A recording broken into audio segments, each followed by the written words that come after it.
Mr. Silly lives in Nonsense Land, which is a very funny place to live. You see, in Nonsense Land, everything is as silly as it can be. In Nonsense Land, the trees are red, and the grass is blue. Isn't that silly? In Nonsense Land, dogs wear hats.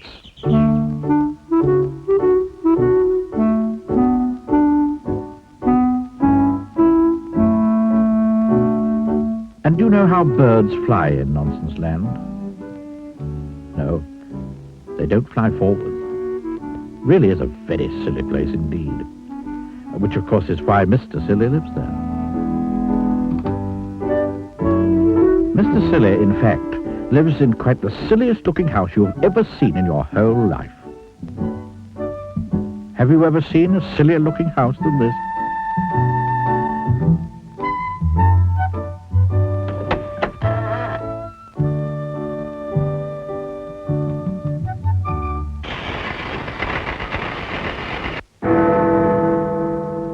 Now, this particular story is all about the Nonsense Cup.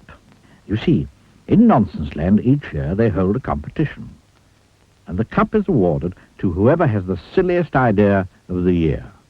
Mr. Silly had never won the cup, but each night, lying in his bed, he dreamed about winning it. In order to win the Nonsense Cup, Mr. Silly realized that he would have to think up something remarkably silly. He pondered over the problem one morning at breakfast. Incidentally, you may be interested to know what Mr. Silly was having for breakfast. He was having a cup of coffee, into which he put a spoonful of marmalade. After that, he had a cornflake sandwich. And to finish, he had a boiled egg. But being Mr. Silly, he ate the shell as well. Now, isn't that a silly breakfast? Anyway, this particular breakfast time, Mr. Silly was thinking how to win that cup. He remembered 2 years ago when Mr. Foolish won the cup. Mr. Foolish, who was a friend of Mr. Silly's, had won the cup by inventing a car. It was quite a normal car, apart from one thing.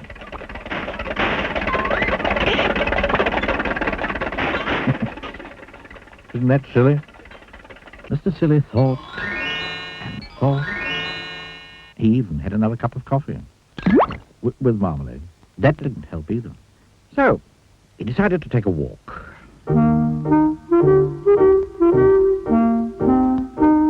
On his walk, Mr. Silly met a chicken wearing Wellington boots and carrying an umbrella. Wouldn't it be silly if you didn't wear Wellington boots and carry an umbrella, he said to the chicken. Meow, said the chicken. Because animals in Nonsense Land don't make the same noises as they do in your country. It was in the middle of Mr. Silly's walk that he had his idea. It was a beautifully silly idea. Quite the silliest idea he'd ever had. He hurried into town and bought himself a pot of paint and a paintbrush. Huge crowd assembled in the city square to see who was going to win the cup. The king of Nonsense Land mounted the specially built platform. One of the silliest ideas of the year is by Mr. Muddle, the farmer. He has managed to grow, of all things, a square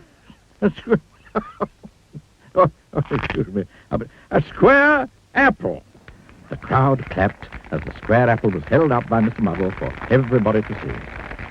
He felt sure that he was going to win. However, said the king, and Mr. Muddle's face fell, we have had an even sillier idea entered by Mrs. Nincompoop.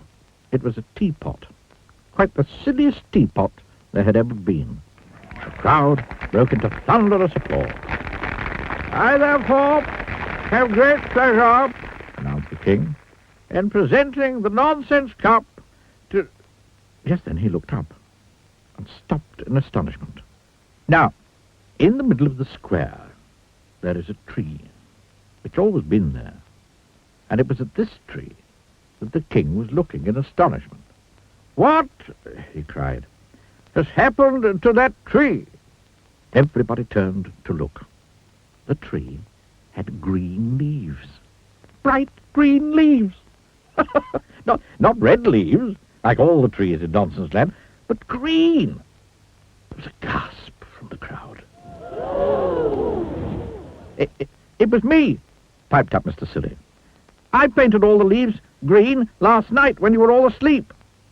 A green tree, exclaimed the king. Who ever heard of a green tree? A green tree, shouted the crowd. How silly! And they started to applaud wildly. Mr. Silly smiled, modestly.